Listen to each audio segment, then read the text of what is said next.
بانی تحریک انصاف کی کال پر نارووال میں بھی بہت بڑی ریلی نکالی گئی۔ نارووال شہر سے PP 57 کے امیدوار رانا لال بادشاہ کارکنوں کے ہمراہ قریبی دیہات پہنچے۔ NA 76 سے جاوید صفدر کالو بھی دیہات میں ہی رہے۔ البتہ شکرگڑھ سے طاہر علی جاوید نے ایک بڑی ریلی نکالی جو موٹر سائیکل سواروں اور گاڑیوں پر مشتمل تھی۔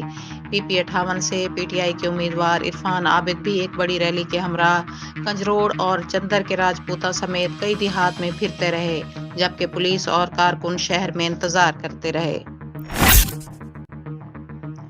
بہاول نگر سے ارشد رانا کی رپورٹ کے مطابق PTI کا بہاول نگر میں بھی بڑا پاور شو ہوا۔